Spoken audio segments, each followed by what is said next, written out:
আপনারা কি ফোন করে এসপি বদল করেন? যদি আপনি যে কোনো জায়গায় একটা সমন্বয়কের একজন নাম ব্যবহার করতে পারেন, স্পেশালি যাদের নাম সবাই চেনে, তাহলে আপনার 7 কুল মাপ। আপনারা সব জায়গায় সালিশ মোকদ্দমা করতেছেন, আপনাদের কথায় আপনারা বদলি করতেছেন। জনাব সার্জিস, আপনি তো আসলে বাংলাদেশে এবং আপনি বাংলাদেশের মোটামুটি 5 জন গুরুত্বপূর্ণ লোকের একজন, আপনি ভালো বলতে পারবেন। আপনি আমাকে একটু বলেন তো, আপনি বললেন যে উপদেষ্টারা আসলে তাদের দায়িত্ব পালন করার ক্ষেত্রে অনেকটা, মানে আমি কি বলবো, যে অনেকটাই পরিচয় দিচ্ছে না, কিন্তু আমি দূর থেকে বাংলাদেশটাকে যা দেখি, যে বাংলাদেশটাকে চালাইতেছেন আপনারা 3 জন, যে সমন্বয়ক উপদেষ্টা পরিষদে আছেন সেই 3 জন, এবং আপনি এবং জনাব হাসনাত আব্দুল্লাহ, আপনারা 5 জন যদি ধরে নেই, তাহলে এই যে কি জানি বলে নাগরিক কমিটির জনাব পাটোয়ারি, জনাব আক্তার, তারাও কিছুটা কিছুটা সরকার চালাচ্ছেন। আপনারা সব জায়গায় সালিশ মোকদ্দমা করতেছেন, আপনাদের কথায় আপনারা বদলি করতেছেন, আপনাদের কথা আমি যা শুনি আর কি, এইগুলি কি মিথ্যা? মানে উপদেষ্টাদের মধ্যেও অনেকে এইটি দেখতেছেন যে আপনারা যেটা বলতেছেন, আপনারা যেদিকে যাইতেছেন দেশটা সেদিকেই যাচ্ছে। ব্যাপারটা এরকম না? মানে আমরা জাস্ট আপনাকে একটা জিনিস বলি ভাই, মানে এই মুহূর্তে সবচেয়ে বড় সমস্যাটা যে জায়গাটাতে হয়েছে সেটা হইতেছে এই আমরা আসলে এই অভ্যুত্থানের সামনের সারিতে থাকার কারণে মানুষের এক্সপেকটেশনের কেন্দ্রবিন্দু হয়ে গেছে অল্প কিছু মানুষ, এবং এই এই জায়গাটাতে আমাদের এঙ্গেজমেন্টের জায়গা, যেমন আজকে যদি দেখেন আমার শহীদ পরিবার আজকে তাদের দ্রুত বিচারিক এই প্রক্রিয়ার জন্য তারা শাহবাগে আজকে অবস্থান করলো।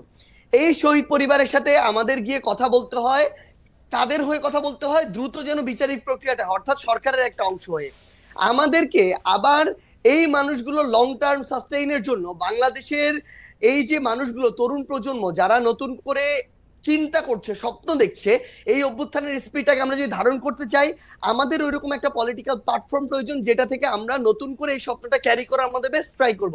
সেখানে আমাদের সময় দিতে হচ্ছে। আমাদের জায়গা থেকে আমাদের প্রত্যেকটা জেলা উপজেলা গিয়ে আমাদের যে নিজেদের যে প্ল্যাটফর্মগুলো সেগুলো গুছাতে হচ্ছে।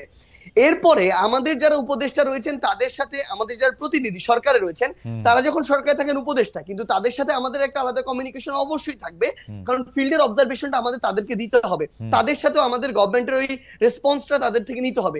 সো এই যে প্রত্যেকটা বিষয় যদি দেখেন, প্রত্যেকটা বিষয়ে আমরা আমাদের জায়গা থেকে এগুলো বিভিন্ন ভাবে জনগণের এক্সপেকটেশন অনুযায়ী আমাদের কথা বলতে। একটু শেষ করি ভাই, কিন্তু আপনি যে জিনিসটা বললেন, এই যে সালিশের কথাটা বললেন, আজকে শাহবাগে আমার শহীদ পরিবার বসেছে, সেখানে তারা এক্সপেক্ট করে যাদের নেতৃত্বে অভ্যুত্থানে হয়েছে, আন্দোলনটি হয়েছে, তাদের কেউ একজন কথা বলুক, সেখানে যেতে হয়।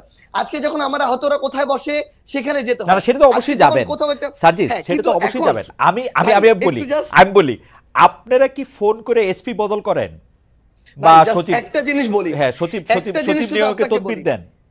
সবচেয়ে বড় সমস্যাটা এখন কোন জায়গায় হয়ে গেছে, যদি আপনি যে কোনো জায়গায় একটা সমন্বয়কের একজন নাম ব্যবহার করতে পারেন, স্পেশালি যাদের নাম সবাই চেনে, তাহলে আপনার 7 কুল মাপ। ইভেন বাংলাদেশের সবচেয়ে বড় যে পলিটিক্যাল যে রাজনৈতিক দলগুলা, এই বড় রাজনৈতিক দলের যেই রাজনৈতিক ব্যক্তিত্বের নাম আপনি জানেন, বাংলাদেশের অধিকাংশ মানুষ জানে, তারাও সুযোগ পেলে এরকম দু একজন সমন্বয়কের নাম ব্যবহার করে বিভিন্ন জায়গায় বদলি করায়, বিভিন্ন জায়গায় বিভিন্ন তদবির করে।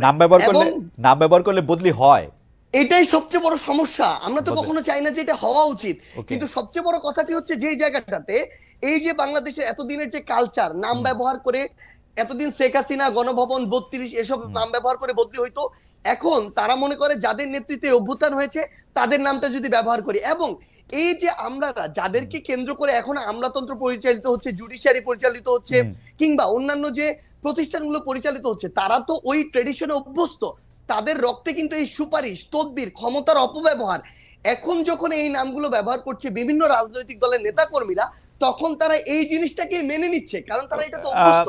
কিন্তু ভাই আমাদের জায়গা থেকে সবচেয়ে বড় কথা বলি, ইভেন যদি আপনি এরকম শুনেও থাকেন, এটা যদি 10 জন হয়, কয়েকজন মানুষের সমন্বয়কদের নাম ব্যবহার করে, এটা অন্তত 70-80 জন হচ্ছে বিভিন্ন রাজনৈতিক দলের গুরুত্বপূর্ণ রাজনৈতিক ব্যক্তিদের।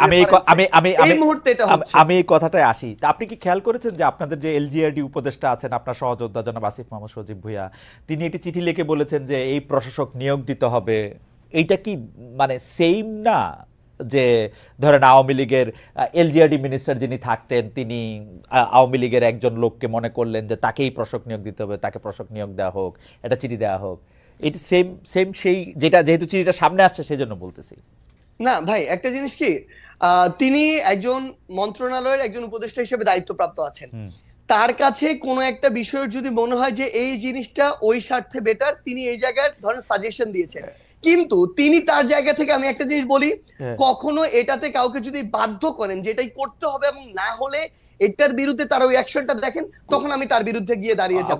কিন্তু আপনি এটা বলেন ভাই, একদম ক্লিয়ার প্রশ্ন, আপনি এটা বলেন এরকম সিঙ্গেল একটা সুপারিশ যেটা সার্জিস করেছে, এরকম সিঙ্গেল একটা সুপারিশ যেটা হাসনাত করেছে, আমরা আমাদের জায়গা থেকে এটা আমরা মনে করি যে আমরা ওইরকম কোনো অথরিটি না যে এই জায়গাটি করতে পারে। আমরা আমাদের জায়গা থেকে এই দাবিটি তুলি, যেই দাবিটি আমরা তুলি, এই দাবি আমরা সোশ্যাল মিডিয়া ওপেনলি তুলি, কারণ আমাদের মনে হয় যেটা পুরো বাংলাদেশের জন্য প্রয়োজন, মানুষের জন্য প্রয়োজন, সেটা আমরা ওপেনলি পুরো বাংলাদেশ